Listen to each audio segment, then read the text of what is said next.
It's Song Talk Radio. Welcome to Song Talk Radio, the show with songwriters talking to other songwriters about the craft of songwriting. We share tips, tools, and techniques, and together we all become better at writing songs. Dialing in from our Toronto headquarters, I'm Neel Modi, and with me, my usual co-host, Phil Emery. How you doing, Phil? I am back and ready to go after touring Ontario. I've now come back and ready to start talking songs on Song Talking. We'll be talking songs on talking, song talking talk, on yeah. the Song Talk. Yeah. And it will be songs because we have two songs in a manner of speaking. We'll find out about what that means in a moment. Okay. And for everyone else, please send your comments and questions to at Song Talk Radio on Facebook or Instagram, or feedback at songtalk.ca for the email, and we'll share your thoughts on the show. And please visit songtalk.ca to see the show post for this episode, to find links to resources we mention, and to download lyric and chord sheets to follow along with the songs that we feature. Tonight, we're happy to welcome singer-songwriter Mike Rudquist to the show. How you doing, Mike? Great. Thanks for having me. Great to have you on the show. And before we get to the meat of today's show, just another heads up about our songwriting challenge for 2025. This year is to write a song in an odd time signature. And if you check on the dedicated webpage on songtalk.ca for this challenge, we have added a couple of additional resources.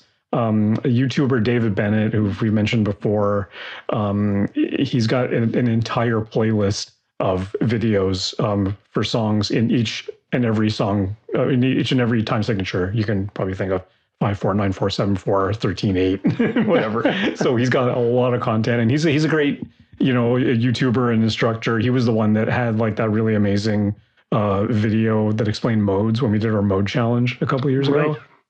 And he's just brilliant at what he does. And another one I just happened to see on my YouTube channel yesterday, because I'm a Studio One user for my digital audio workstation. One of the Studio One guys, Joe, he posted a video about how to change time signatures in Studio One Pro.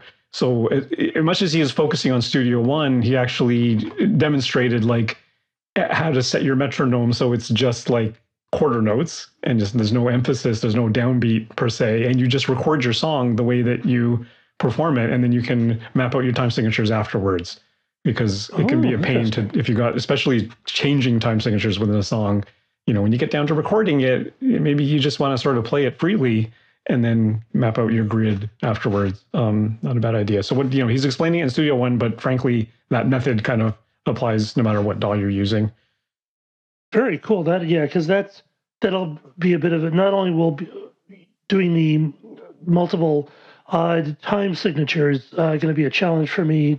I've never actually done it in Cubase before, so it'll be an interesting learning experience, which of course is the whole point of our songwriting challenges.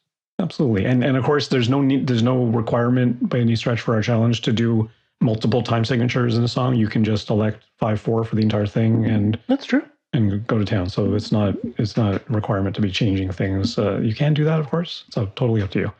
Yeah, we're not your mother. We're not your mother. Not yet, anyway. Okay. All right.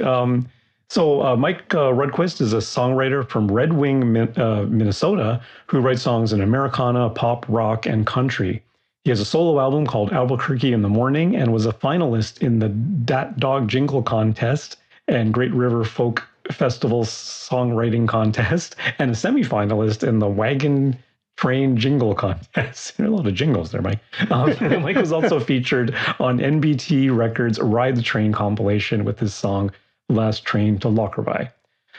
So the story here is that Mike and I met at the at-home songwriting community, which is led by Minneapolis-based singer-songwriter, producer, and Berklee School of Music teacher, Chad Shank. So Chad offers songwriting challenges on the regular, and this year for his March 2025 challenge, he proposed a challenge to write a song with a collaborator. So Mike and I worked over email and Zoom and wrote a song together. The other requirements for this challenge were to have the song written from the perspective of an inanimate object, and to include one single lyric line, "I knew that wasn't cool." you have to include that somewhere in the song. So those were the only requirements for the challenge. The challenge lasted a month, and then Chad hosted a sharing meetup where all the members who participated showcased their songs, and it was a great learning experience and a great collaboration experience to write a song, and especially to write a song remotely. Because people who've done collaborations I've talked to have been like, I've always been in a room with other songwriters, but I've never done it via Zoom or some kind of a remote thing. So let's actually cover that. Like, how does that work? Because I've co-written very often in a band situation where everyone's in the room and you're kind of jamming off it, and I love that. But I've never done this remotely. So, like, how did you start? What was the first? Did you have a plan, or did you come up with a plan over time? How does it work? You want to fill that in, Mike? Sure. Well, the first thing, so Neel mentioned during the initial meeting that he was a Rush fan. And I'm like, cool, Rush fan. All right, okay, all right. So anyway, I reached out to Neel and said, hey, you want to do it? Yep. So we did it, and I've written a bunch by Zoom, especially since COVID and stuff. And so we made a meeting. We set a meeting, and we got together. And we just kind of, hey, how are you? What do you like? What, et cetera, et cetera. And then we didn't really write anything that day to start. But then we started to communicate with email and with by Zoom calls. And Neel had a killer concept. It was just awesome. So he shot it over to me. He's like, hey, what about this? And we did. So anyway, Neel, maybe you can jump in and kind of talk to that. Well, I just want to ask you, you said like you shot it over. What did you shoot over? I just shot over an email and said, hey, Mike, what do you think about this idea for a song? Like when the song requirements. It was a concept. It was a conceptual thing because we needed to address that first because the challenge was to write from the perspective of an inanimate object. So What's the inanimate object going to be? That's the first question. So at this point, there's no music. It's just... There's no music. There's no music. There's not even a lyric, right? So I just shot him over the idea of what do you think about the idea of writing from the point of view of a drop of water, right? And how it sort of begins its journey at the base of a glacier somewhere in the mountains and traverses through the land. And as it goes along, when it starts in the mountains, it's very pure. And when it traverses through the land, it encounters toxicity and dirty places. And it's the same kind of journey that you can relate to for a person's journey, for a personal journey of, when you start when you're a kid or whatever, your life is very pure and innocent. But as you progress through life, you encounter toxic people, you encounter conflict, you encounter hardships and things you have to overcome. And that's the sort of thing about the kind of journey of the water as it relates to sort of. And so we ended up writing a song that sort of spoke to those dimensions of humanity as well, about accomplishment and obstacles and that sort of thing with some of the water and weather kind of imagery stuff to support along the way. Now, so, at this point, is there actual lyrics, or is it just the idea itself? Well, so that was the idea. Mike said he really loved that idea. He replied to me by email. And then we set up a Zoom meeting, and Mike had a really great idea about object writing. If you want to talk about that. Yeah. So sometimes when I co-write with people, especially over Zoom, it's kind of hard to kind of like get things started. So a lot of times what I'll do is, propose like an object writing activity. And this is something that Pat Pattison mentions, and I love doing it. It's just really great for me to like really just get out there and think about, just to be creative, right, with somebody else. So we set up a Google Doc. And we were both on the Google Doc, and basically what we did was a noun adjective collision, right? So in this case, we had a noun and an adjective, and we would take that, and they don't even have to really work together, but basically like let's object write, which means sight, sound, smell, taste, etc. And it's really meant to open up the door. So set a timer, 5 minutes or whatever, and just write. And you can see what the other person's writing, etc. So we did that. So I had a section, Neel had a section. We did that for 5 minutes, and then we just started talking about it, like, awesome, cool. What do you think of this? And from that, and sometimes, it doesn't turn into anything, but it at least gets the process started. And what I love about co-writing is, sometimes when I'm writing myself, I can get hung up on something, right? But when you have a co-writer, they can say, hey, I really like this line. Let's do this. Let's jump on that, and vice versa. So it really helps me make a decision like, yep, cool, we're going to go forward with that. So that's kind of where we started, and it worked well as far as getting, I think, our engines going for that. So when you say you're both working on it, are you both working on like a Google Doc or something, or? Yeah, that's exactly what it was. A Google Word doc, and then just. Yeah. And then we were working on it like as we were doing the Zoom call. So at the same time, we're both entering stuff into the document, which is kind of cool because you can see it. Each of us can see the progress in each other's browsers, whatever, right? Do you still have the result of that? Like, do you still have the doc? Yeah. Yeah. We should put that on the show notes, because I think that would be an interesting. For sure. And of course, even if you delete it from the Google Doc, it's nice because Google saves every revision you've done. So that's right. Always go back. Yeah. which is actually nice, because I like, for me personally, I always do all my lyrics now in Google Docs because it's interesting to see. Revision. Right. Oh, this is what I had like 3 months ago. Oh my God, what was I thinking? So you wind up with this document. Yeah. And what happens with this document once you're past this step? So what was the next thing that happened? I think I banged out a chorus. Was that the next thing that happened? Yes, it was awesome. Yeah. So what we're doing is we went away for like a week or 3 days or something, and we're like, hey, let's work on a chorus. Let's see if we can come up with something. So I was working on something. Neel was working on something, and it was I think it was a Sunday morning, and Neel shot me over something. I'm like, this is a good chorus. I mean, I really liked it. I'm like, this is awesome. This is really good. So let's do it. So he sent over a sketch with the music, lyrics, and the whole works for the chorus. And it was just awesome. So I'm like, yeah, I think we can work with that. So we took that and we got together again. We had another Zoom call. We kind of talked through it from what I remember. We're like, hey, let's try a verse. Let's try to see if we can do a verse, right?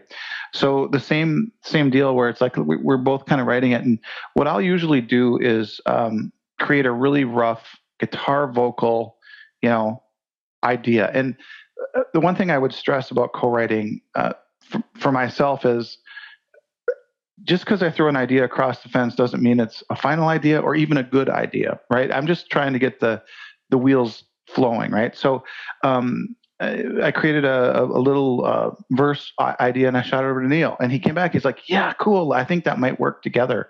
So we were kind of like combining things, and we kind of kept doing that as we kept writing other I mean, I think the first verse and the first chorus is, I wouldn't call it easy, but it's always hard to go from that. And then, we got to do a second verse. We might need to do a bridge and so on. But that was kind of how we did it. And it worked pretty well because we would meet about once a week or so. And then also by email, where we would like say, what do you think of this? What do you think of that? And then we'd bounce around. I'd also say that in co-writing, just being respectful of the other person's stuff is important too. Because I worked with sometimes where it's like, it's not that way. And I really appreciate that it was awesome that way. So when you're sending stuff back, are you like, is this an MP3 that you're sending back and forth? So you send over an MP3, and then Mike, you send over your a different MP3 with that sort of interpreted what Neel did. Is that the kind of thing we're talking about? Okay. Yes, exactly. Yeah, that's it.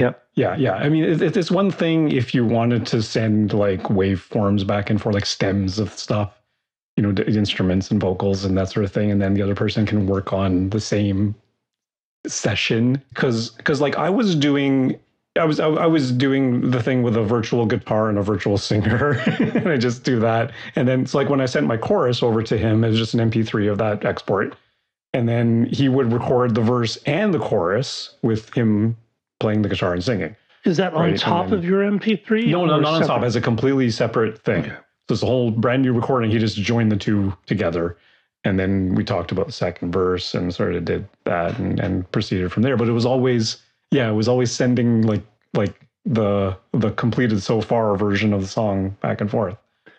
Did you send chords as well? Did you sort of say these what the chords were, or did you just send over? We just typed that into the email. Or actually, we continued in the same Google Doc. We just write the lyrics for the verses and stuff, and put the chords in there and sort of lay out the structure in there. So we always had a current version in the Google Doc. Whatever was at the top was the latest version that we've agreed upon.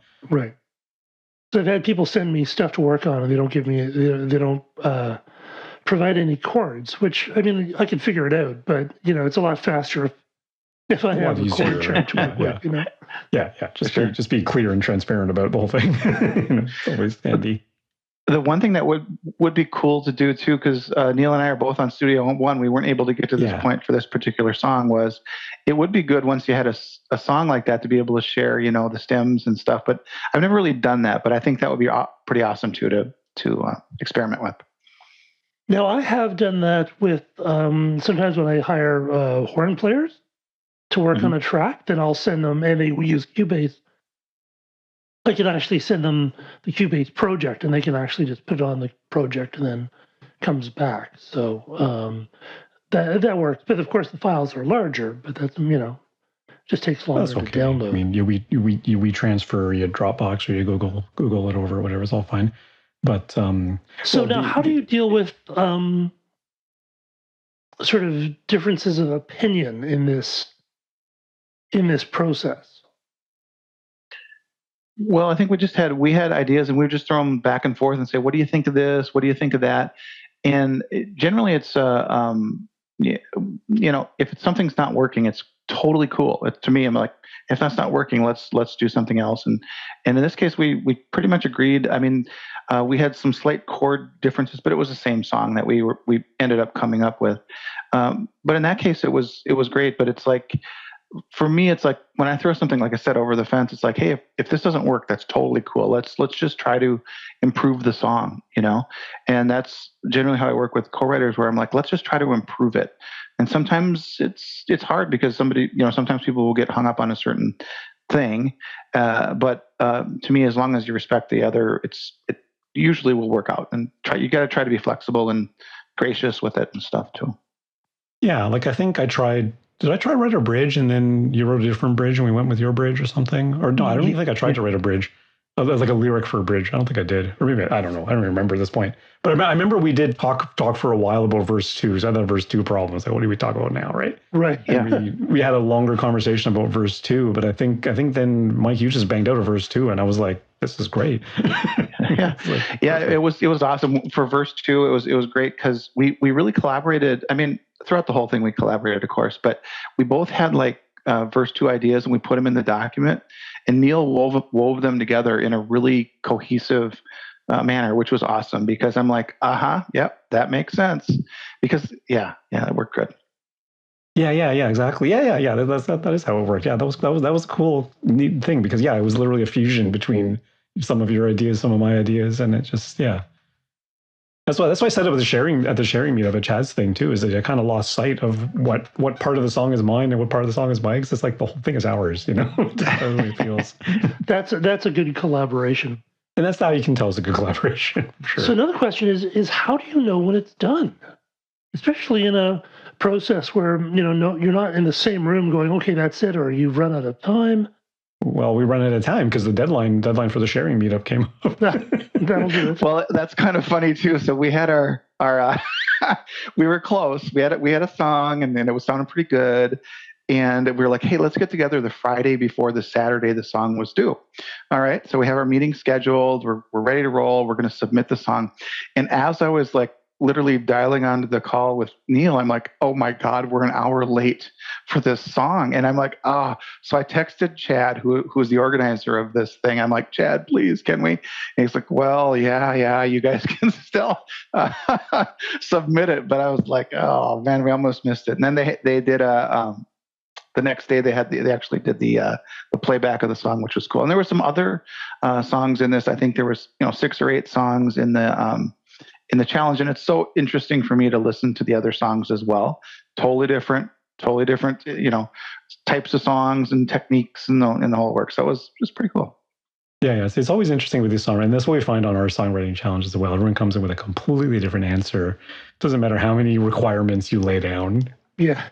Or how strict your requirements are. Everyone comes up with a completely different answer because it's such an open art form. Like, You can do anything pretty much. Which is the best thing, really. Yeah. That's what you want. You want different takes of all this. Yeah, this isn't math where there's only one right answer.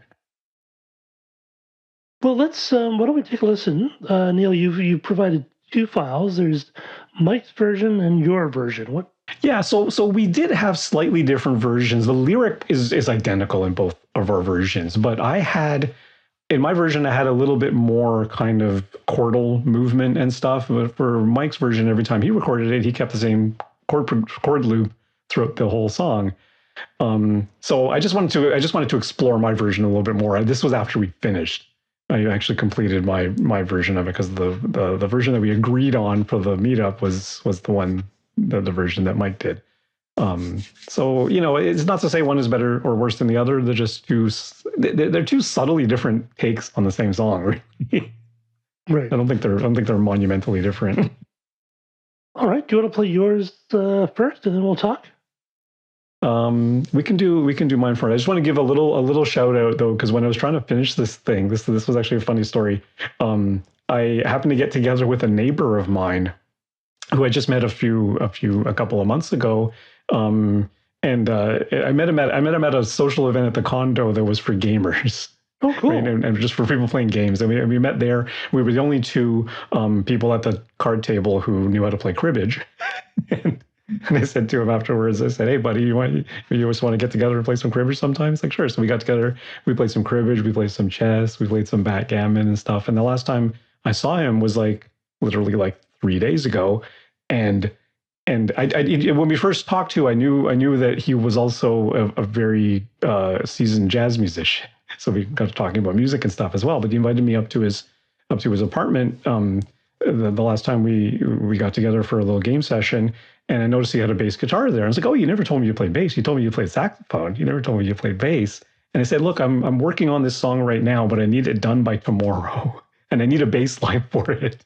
Would you mind doing it?" And he's like, "Yeah, sure. Just send it over to me. I'll just record." And he records in Logic. I record in Studio One. Still worked. So when I got back downstairs, I fired him over the wave files. I sent it to him at 8:30 p.m. At 10 o'clock that night. And so an hour and a half later, he shot me back a bass line that was perfect. Nice. What are the chances of meeting a guy, a bass player just in the lobby? That's awesome. Yeah. So shout out to my friend Kushal Taleli, who's a very accomplished jazz musician, and laid down this bass line in 90 minutes. Beautiful. So yeah, okay. So this is my version. So the song is called Afterglow, and goes a little something like this.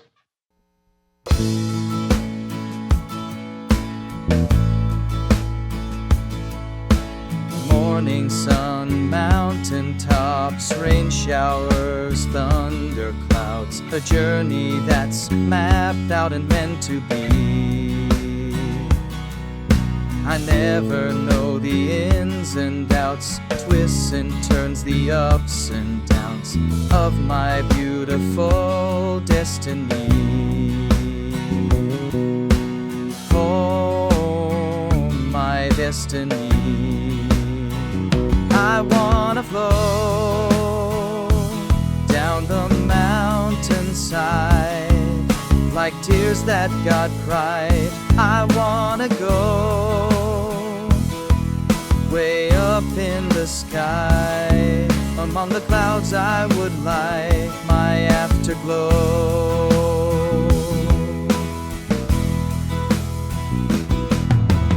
Poison rain, toxic lakes, belly up in waterways. I poured into the malice that you made. But I'll stand up tall, rejuvenate, filter out all that hate, keep the course into my destiny. Oh, my destiny.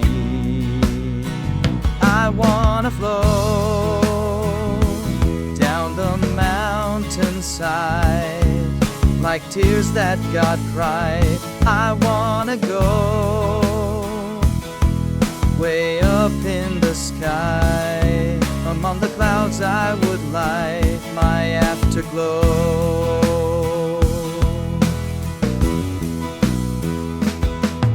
They say that to feel the warmth of sunrise, you need to feel a little cold. I knew that wasn't true, what you did to me, but I will forgive you evermore. I wanna flow down the mountainside like tears that God cried. I wanna go way up in the sky. Among the clouds I would light my afterglow.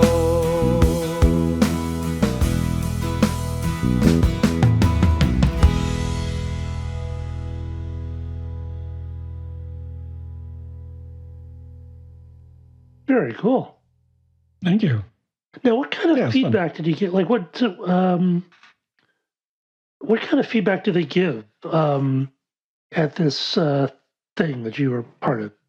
Well, the sharing meetup is really that he just plays back the songs, and more often than not, there's like 20 people in the meetup or whatever, so to feedback would take forever. So he usually just plays the song, and people put their feedback actually in the chat, in the Zoom chat. Oh, okay. So it's kind of nice that way. For this one, there were only like 8 or 9 songs because everyone was collaborating. Of course. Right. So it was still 20 people in the meetup, but half the number of songs. So, but even then, he doesn't usually give feedback, does he, Mike? Eh? No, not really. It was, like you said, it was a song presentation thing, and it was cool. I mean, ours was the last song presented, but it was good. We generally got pretty good vibe from the people, and all the songs were so different. Like you guys mentioned on your song challenges you guys do. It's just so interesting to me what people come up with. It's just wow, everything from like hard rockin', stuff to just interesting. That's so neat. And of course, Neel, you used your AI singer, I think, right? Yeah, I used my Dreamtonic virtual synth singer, Kevin. Good old Right. Kevin. He's always That's a virtual singer. That's not you singing, really? No, that's a virtual singer. Oh, I didn't That's what I've been realize that. sending you since day one. Oh my God! I thought so. That's like an AI thing or something. It's I mean, I still have to program in the melody, but the way that it puts the phrasing together and the linguistic constructions and things, that's the AI part of it. Really? Yeah. Do you have female AIs that you use? Yeah, I have a female singer. I have two. There's a couple of free voices you can download from them. I also have 3 paid voices. Kevin's one of them. That's the one on this song. I also have a female voice, Solaria, and another one. I forget his name, but he sounds like Ozzy Osbourne. He's more rock. What tool do you use for that? That's kind of interesting too. Is it easy to use? It's fairly intuitive. It's not as user friendly as I would like. I would love it if I just recorded MIDI directly in my DAW and it would just pop it into the vSynth engine, because the vSynth engine, it does live within the DAW. And with their latest update, it does play back. If you play back in the vSynth editor, then it actually plays back the other tracks from your DAW. It didn't do that before. You'd have to export your instrumental as a wave, import it into the little window thing, and then play back in there, edit your vocal, and then you can play it back through with the rest of your stuff. So it's a little bit better now than it was before, but I wish that it would just take the MIDI straight in, but doesn't do I would that. love to get a demo from you of that. Just here's how I do it. Here's how I plug it in, and just watch you doing it. That's pretty cool. Yeah, I've actually got a little video that I've shared with Phil and another with Susan Catania when I did a song based on the other one. And how to change a melody and stuff like that. It was just a little thing we were doing. But I'll be happy to share that with you. It's pretty cool. Does it is it like a VST that plugs into your? It is. There is a standalone version. If you download the demo, it's only standalone, and once you pay for it, then it is a VST as well.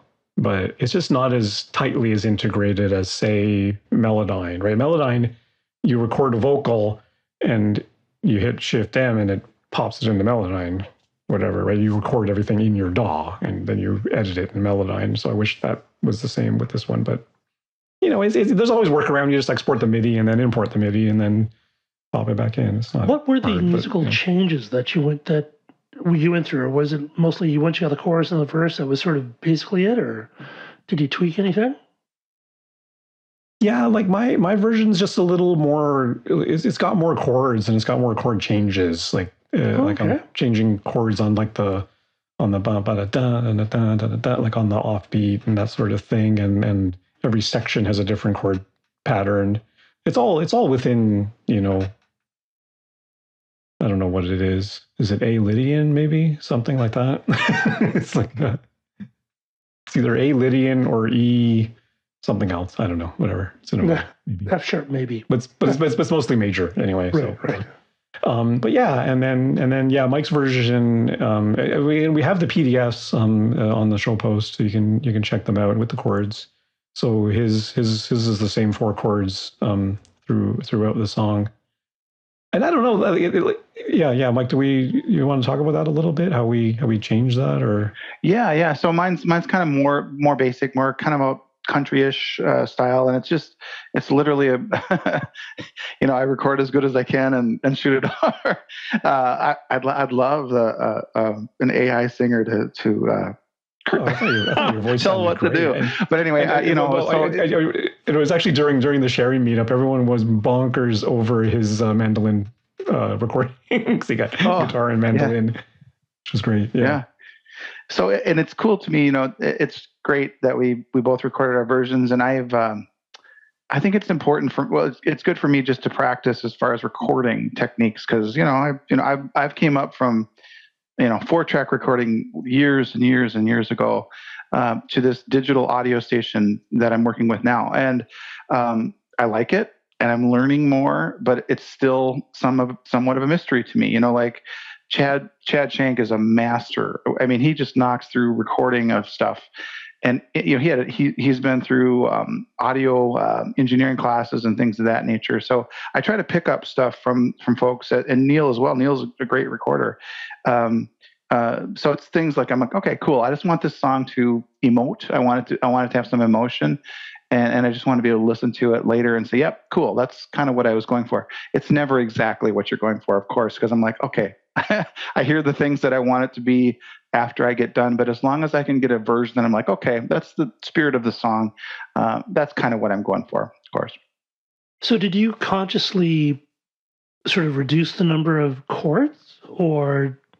No, not really. I mean, we started with a kind of a basic chord pattern, and I used that, but then afterwards Neel added some other chords on the offbeats and stuff, which was awesome. And I just didn't have time to get to that before the ending date of the contest.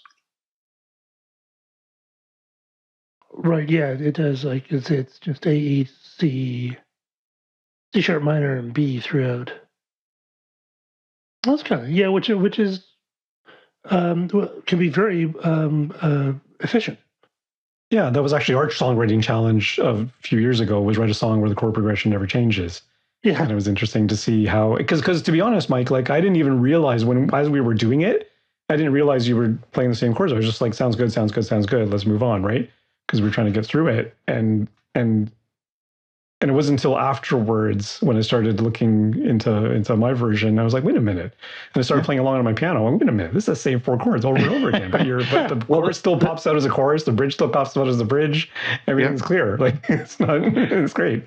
Well, and that's the key too. I love that when you can definitely get the chorus to be its own thing and the bridge to be its own thing. That's important. You hear a lot of songs and I'm like, oh, I don't even know that we changed. You know what I mean? Sometimes when you're listening to songs or stuff, and I'm like, oh my God, the chorus and the bridge are too close to each other. They just are.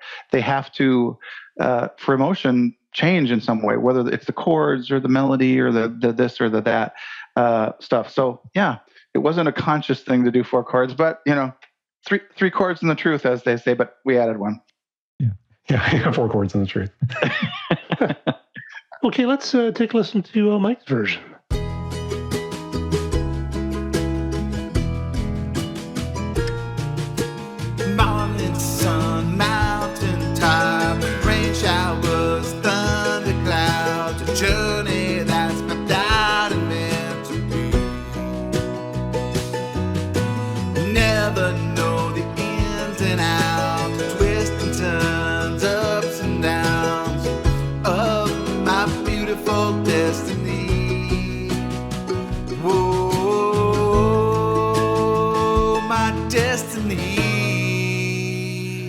wanna flow down the mountainside like the tears that God cried. Oh, I wanna go way up in the sky among the clouds. My afterglow, my afterglow.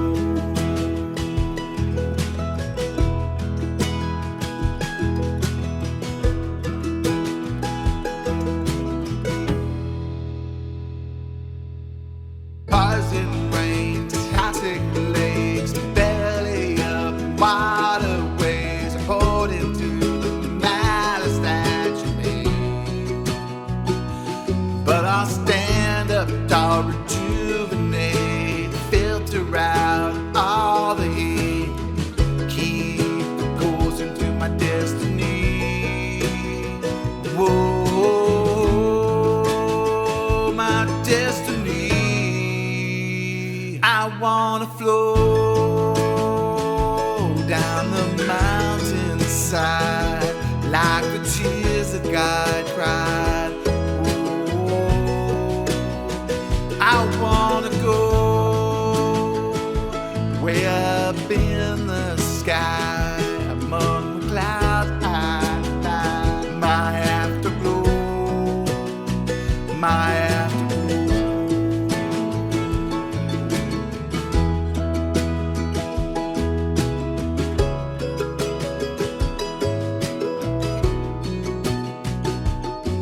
They say that you feel the warmth of sunrise. You might need to feel a little cold. I knew that wasn't cool what you did to me, but I will forgive you evermore. I wanna flow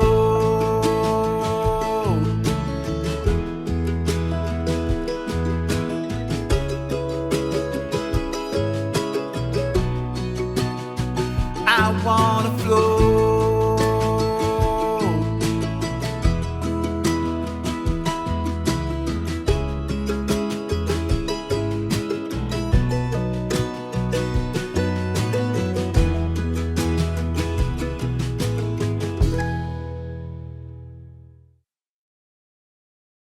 That was really cool. Thank you. The mandolin really does brighten stuff up. It's so nice. And it's interesting. There are like some changes also from his version to yours, and it's interesting contrast. Now the bridge is the bridge A, E, C sharp minor, and B. There's a B in there, I think. Yeah, I believe. Well, because it sounded like there was a tonal shift in the bridge. I have to double check it again, but I'm pretty sure it was throughout the whole song. Okay, interesting. So I'll give you guys a little inspiration here as to what I was feeling with this.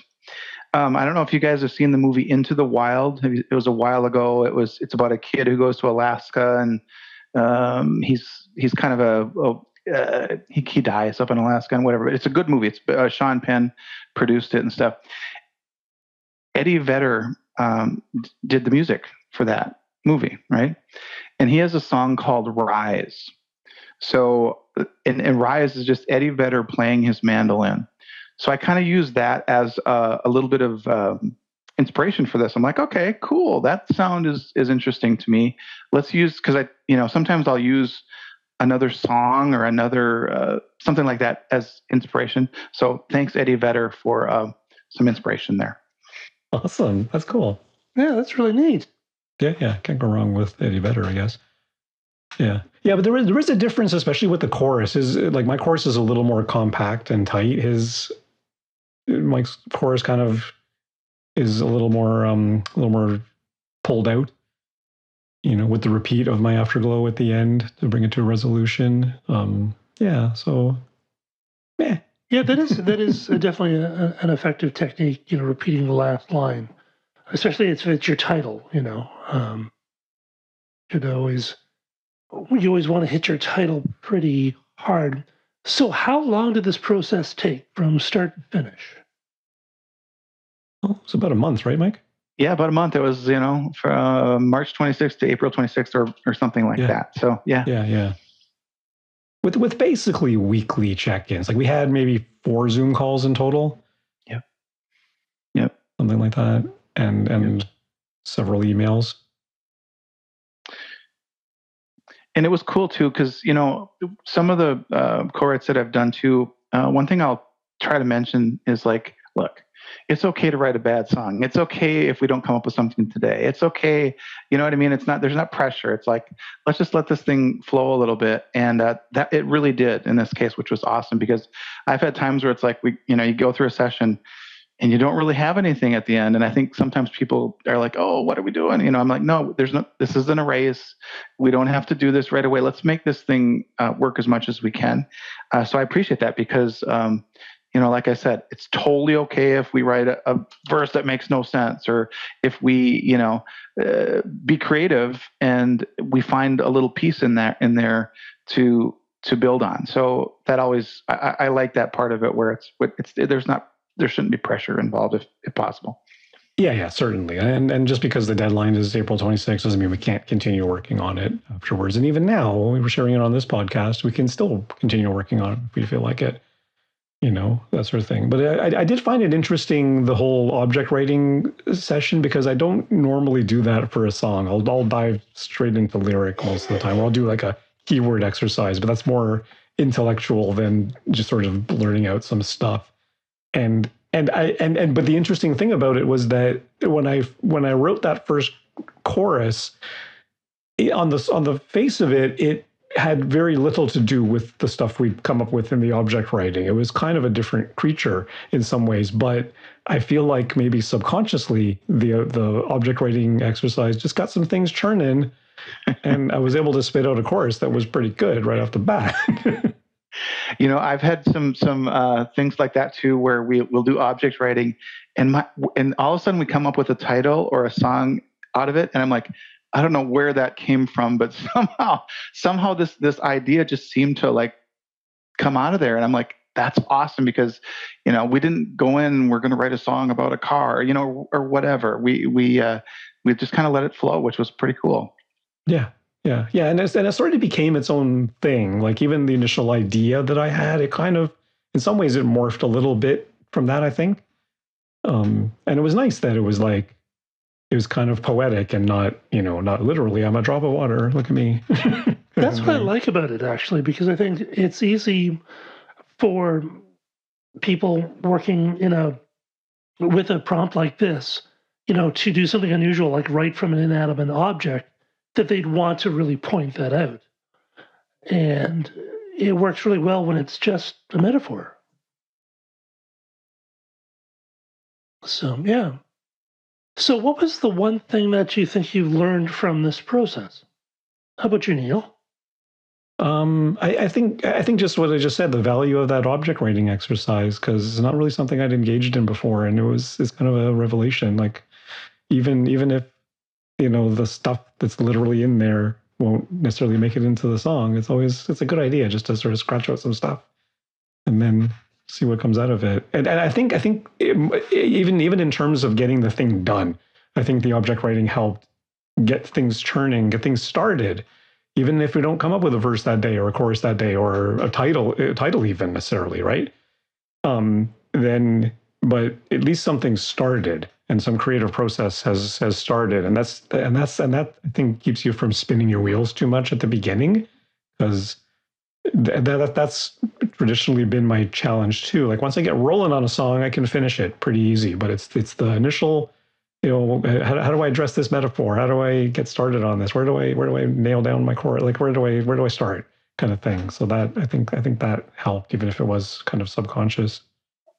What you, Mike? Yeah, I think Neel was awesome here, and a lot of times with co-writers, they really help me focus, right? So I can write a bunch of object writing. And I've got chords and I got licks and I got all this stuff that I'm working on, but sometimes it's hard for me to either finish it or get it to the next step. So I really treasure co-writers, because they're like, hey, what about this line? And it might have been a line that was a throw-off line that I'm like, I didn't think twice of it, but that focus is like, oh yeah, and then it triggers me to be like, oh cool, let's try this. So I think the back and forth is the beauty of it, where it's like, oh great, I never would have went there by myself, and it's like cool because I'm like, this is a whole new deal that we both were pushing, knocking through, and that focus is like, okay, yep, all right, now we can do it. It's kind of like a self-imposed barrier. It's like once you can get over that barrier, it seems easier. Absolutely. Well, that's a really great process, and I think a lot of people have picked up some tips on how to remote collaborate. It's something I've never done. We should try it sometime. Mm-hmm. And For sure. Yeah, great stuff. Yeah, I mean, in a lot of ways, it's not that much different than writing in person, because that was the other thing actually Mike and I talked about that we didn't talk about on the show just now, was this notion of the pressure as well, but being able to step away, because like I can speak for myself as a strong introvert. It's nice for me to be able to step away, take a breath, and just sit with it for a couple of days, and then jump on it and work on something, and then send it back at my own pace, kind of thing. Whereas if you're in a room with people, you almost feel a little more pressure to produce something in that moment. And I feel like when we talked about it, Mike, you agreed with that, yeah? Yeah, so I would totally second that, because, and I kind of work in the same way. My first idea is not always the best idea, right? It's like sometimes when you let your unconscious like go with it a little bit, the next day, oh my goodness, there we go. There's something right there. There's a chord, there's a lyric, there's this, there's that. And I think when you give yourself the room and the breathing space to do that, that's awesome. And then like when Neel would send over, a verse or a lick or whatever, and I would respond, or vice versa, it just seemed the energy flowed nicely that way. Because like I said, it's like a song always sounds great to me the night I write it, but then I listen to it the next day and I'm like, oh my, Yeah. So sometimes to take that breath is awesome. Absolutely. And of course, there are some programs out there that allow people to collaborate, in sort of an online doc kind of thing. But this just goes to show you that you don't really need that. You can actually just use plain old MP3. Doesn't matter. I mean, even with the original sound for musicians turned on in Zoom, you can technically jam together, sing together, whatever, that sort of thing. But it's a little tricky. But there are other platforms. The name escapes me right now. There are other platforms rather that are dedicated to like online jamming spaces, right? As long as I guess your internet connection has to be pretty solid. But other than that, yeah, that would be pretty cool. And I think this was a pretty successful exercise. Yeah. Thank you. Alrighty. I believe I'm hearing the band, and I think that's all the time we have on the show for Song Talk Radio. Special thanks to Mike Rudquist for joining us. And where can our listeners find more about you and hear some more of your tunes? Oh, for me, you can see me on Spotify. I also have a Reverb Nation page that I have a bunch of songs on. So check it out and give it a listen. Okay. And would you spell your last name for us, please? Yep, it's Rudquist. All right. And we'll link to that stuff on a show post for this episode. If you want to hear from you too, so please send your comments on Facebook or Instagram to @SongTalkRadio, or send us an email, feedback@songtalk.ca. Also, be sure to check out our YouTube channel for live performance videos and full episodes, and subscribe today to the Song Talk Radio podcast on your favorite podcast provider. And please support us at our Patreon page. The link is on the website. You can find links to all the products, books, and web services we mentioned on the show on our resources page at songtalk.ca. And please join us at our next monthly Song Talk meetup. Whether you're in Toronto for our in-person meetups or anywhere in the world for our online meetups, it's free to join on meetup.com and free to attend. Bring a song and a lyric sheet and get constructive feedback from other songwriters. Stop by songtalk.ca for the link. You can follow me at neilmodi.com. You can follow Phil. PhilEmery.ca. And Mike, what's your favorite social media platform? Where do you post the most? Probably on Facebook. You can find me on there. Cool. All right, be sure to do that. And be sure to stop by the website, songtalk.ca, to browse past shows and find out how you can be a guest. Thanks for tuning in, and keep on writing. Keep on collaborating. Collaborate, yes.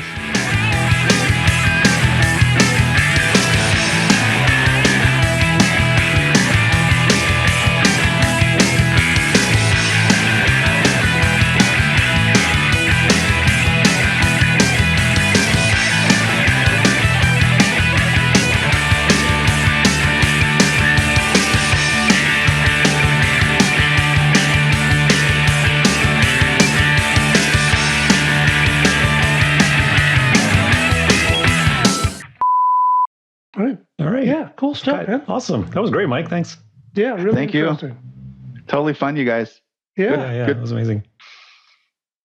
Well, I think we got some real solid content. They call this like an evergreen show, where it's just it's a resource that people will use over and over again. Versus, something that ages. But yeah, it's really interesting stuff. Yeah, sure. I think so. Who's the most interesting song? Have you guys had any like big songwriters on your show, or is there any like episodes like, oh my God, we had so and so on back whenever? Is there any like, if I dug in, is there anything that like stands out to you guys? Like, yeah, we once interviewed Jerry Garcia or something. We had Chris Ward. Is that the guy who wrote Black Velvet? Cool. Really? Yeah. He co-wrote Black Velvet with Alana Miles. Was Alana Miles the other songwriter? Yeah, I think was she there or something? Yeah, she was. Yeah. We had Kathy Valentine from the Go-Go's. Oh, really? That's cool. Yeah. We've had a lot of shows that kind of blur together. Yeah, I mean, a couple of really good, like super talented. Jacob Moon, who we had on the show years ago, but he's a Hamilton, Ontario-based singer-songwriter, and he's just incredible. Julian Taylor, who CBC here in Canada just loves Julian Taylor. Lauren Taggart, who's just Lauren Taggart was like. She performed when we did the show live in the studio, and turned around and was like, "Is that Nora Jones? What's going on?" Yeah, it was absolutely. Are you kidding? Really? Like, whoa! And she was like, what, 17 at the time or something? Yeah, she was just this kid, and she was so thoughtful about songwriting. And she said, I did this because this works." And she was just so on top of it. Like a lot of times when you're a kid, you're just kind of doing stuff, and it sounds like your favorite artist, but she was just already so on top of it. Yeah. Well, we also have our theme shows. We call them theme shows, but they're like we'll dive deep on the pre-chorus, we'll dive deep on bridges, we'll dive deep on I love that stuff. Yeah, protest songs or something. We used to. I don't think we did one this year, but we used to do like favorite love songs on Valentine's Day or whatever. Yeah, we used to do draft shows. That was really fun. We'd have like a little contest. We do little game show things and stuff. It's a riot. That's so awesome. Yeah. There's a ton of content there. Yeah, I mean, yeah, like people from Australia and the US and the UK on the show, because it's Zoom. Because before when we were doing it in live on the radio, the artist had to be in Toronto on a Tuesday at 7:00. And that just kind of reduces people. But we would be booked up 3 months in advance, and then someone would come by and say, "Hey, we're on tour. Can we do it? Can we be on the show?" And we're going, "Well, no, someone's been waiting for 3 months. We can't kick them off just because you showed up." So it kind of works. It's different. It's different. But in some ways, it's worked out over Zoom because we've had people from everywhere. Yeah. You, Mike, you might really like this one artist, Gilbert Neal. He's from North Carolina. Oh yeah. Okay. And he was like, I remember saying this on the podcast. He checks all the boxes for me. He's kind of progressive rock. He's kind of folky. The way he described his music is like sing-song sort of nursery rhyme melodies over a foundation that's constantly shifting, and like time changes and chord changes and modular like mode changes, things going on. Like the earth underneath is just exploding while he's doing this nursery rhyme melody on top. And that's exactly what it is. It's like, this is brilliant. Well, since you're in Toronto, I think you should get Geddy Lee or Alex Lifeson. Seriously, either of them would do, right? Yeah. No, they're not doing anything now. Yeah.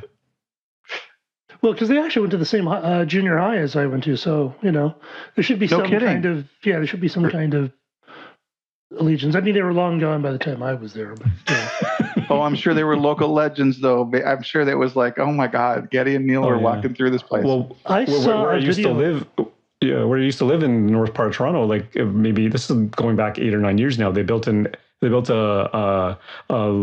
Lifeson art park just down the street from where I lived, and the fellow that I mentioned, Jacob Moon from Hamilton. The way I discovered him was he did a cover of Subdivisions on a rooftop in Hamilton that was bloody brilliant. It was so good, and it was like, I've got to follow this guy. And then I discovered his original music and all the rest of it. But he got invited to perform Rush songs at that opening ceremony for that park, and Geddy and Alex were there.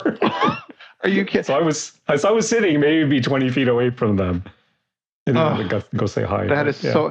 Well, I've seen Rush many times, but they have this video where they're actually walking around town. And they're like, hey, there's the place we played our first school dance, and all these things. And they're kind of kidding each other. They have a pretty funny relationship where they're like, teasing each other. Anyway, they seem like really cool guys. Oh, they're totally cool guys. There's a video. I think you're talking about that documentary that came out a few years ago. The something Lighted Stage, was it? Anyway, yeah. As I was saying, there's a video of Rush when they're really young. I mean, they're definitely just in high school, but they were writing songs, and the songs were really good.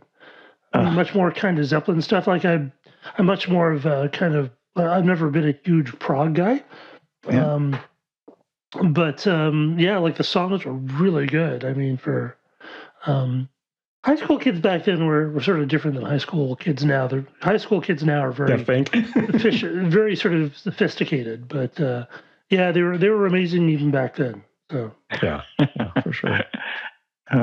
Awesome. Yes. All right. So it'll take about a week to do the podcast, but when it's up, we'll send you a link, and if you could share it with your socials, that would be awesome.